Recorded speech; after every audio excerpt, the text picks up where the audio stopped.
السلام علیکم ورحمۃ اللہ وبرکاتہ۔ الحمدللہ والصلاۃ والسلام علی رسول اللہ، اما بعد۔ سورۃ الفاتحہ جو کہ مکی سورت ہے، ہم اس وقت کا ترجمہ اور تفسیر پڑھنے سے پہلے چند اس کے فضائل بیان کرتے ہیں۔ سورۃ الفاتحہ کے جو اسماء، جو نام ہیں، احادیث کے اندر جو موجود ہیں، ایک حدیث میں اس کے نام 7 نام آتے ہیں اور دوسری حدیث میں اس کے جو ہے وہ 8 نام ذکر ہیں۔ سورۃ الفاتحہ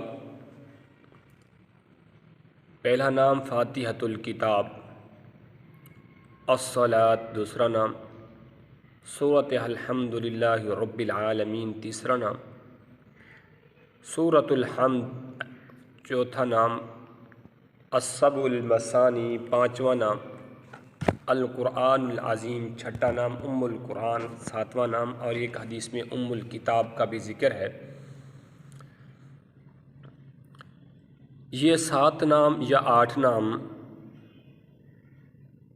اس بات کی دلیل ہے کہ یہ سورت بہت ہی فضیلت والی ہے۔ پہلی حدیث عن ابن عباس رضی اللہ عنہما سے روایت ہے، رسول اللہ صلی اللہ علیہ وسلم کو اللہ تبارک و تعالی نے 2 نور عطا کیے جو آپ سے پہلے کسی نبی کو نہیں عطا کیے تھے، نہیں دیے گئے تھے۔ وہ 2 نور کون سے ہیں؟ ایک سورۃ الفاتحہ اور سورۃ بقرہ۔ صحیح مسلم کے اندر حدیث آئے، حدیث نمبر 806 پہ آپ اس کا حوالہ دیکھ سکتے ہیں۔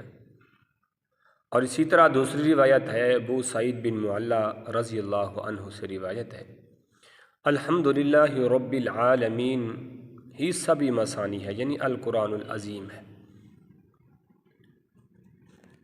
اور اسی طرح تیسری روایت ہے، ابو سعید خدری رضی اللہ عنہ سے روایت ہے، ہم کچھ صحابہ کہیں جا رہے تھے، ایک لڑکی آ کر کے کہتی ہے کہ ہمارے قبیلے کے سردار کو سانپ نے جو ہے ڈس لیا، آ کر ہمیں کوئی علاج بتائیں، کوئی ان کا علاج کریں۔ ابو سعید خدری فرماتے ہیں، میں وہاں گیا اور اسے سورۃ فاتحہ پڑھ کر دم کیا، وہ ٹھیک ہو گیا۔ اس کے بدلے میں انہوں نے ہمیں 30 بکریاں دی جنہیں ہم نے آپس میں تقسیم کیا اور رسول اللہ صلی اللہ علیہ وسلم کے کہنے پر آپ کا بھی حصہ نکالا۔ اور یہ بخاری کے اندر بھی حدیث موجود ہے، 5007 نمبر حدیث ہے، اور صحیح مسلم کے اندر حدیث ہے، 2201 نمبر پہ حدیث ہے۔ اور اسی طرح خارجہ بن سلط کے چاچا علاقہ بن حصار تمیمی بیان کرتے ہیں، ایک پاگل آدمی کو جو ہے زنجیروں سے جکڑا ہوا تھا، باندھا ہوا تھا، اس کے گھر والوں نے مجھے دم کے لیے کہا تو میں نے اس پر سورۃ فاتحہ کا جو دم کیا، وہ پاگل ٹھیک ہو گیا۔ اس کے بدلے میں انہوں نے مجھے 100 بکریاں عطا کی۔ تو اس معاملے کا، اس واقعے کا علم اللہ کے رسول کو ہوا تو آپ صلی اللہ علیہ وسلم نے فرمایا، بکریاں لے لو، تم نے حق دم کے ساتھ کھایا ہے۔ اور اسی طرح ایک 5ویں حدیث، رسول اللہ صلی اللہ علیہ وسلم نے فرمایا، لا صلاۃ لمن لم یقرأ بفاتحۃ الکتاب، اس شخص کی نماز نہیں ہے جس نے اپنی نماز کے اندر سورۃ فاتحہ کی تلاوت نہیں کی۔ صحیح البخاری حدیث نمبر 756 اور صحیح مسلم کے اندر 394 کے اندر حدیث موجود ہے۔ ابو ہریرہ رضی اللہ عنہ نبی کریم صلی اللہ علیہ وسلم بیان کرتے ہیں، جس نے کوئی نماز پڑھی اس میں ام القرآن نہ پڑھی، وہ نماز ناقص ہے۔ یہ بات 3 دفعہ دہرائی گئی۔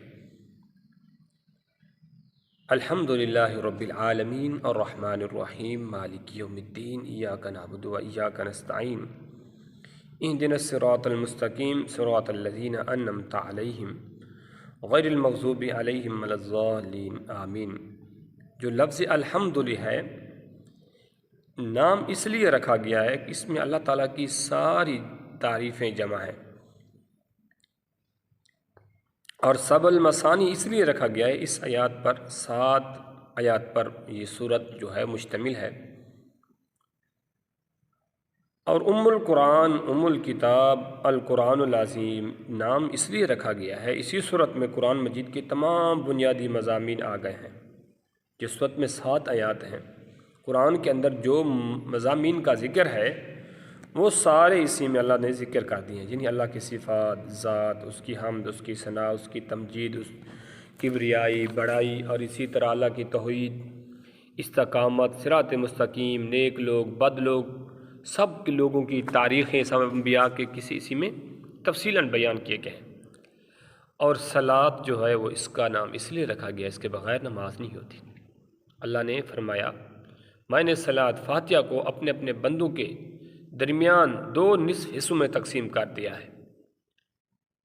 تو میرے پیارے بھائیوں بہنوں، ہم انشاءاللہ اگلے لیکچر میں، اگلے سبق میں سورۃ فاتحہ کا ترجمہ تفصیل کے ساتھ پڑھیں گے۔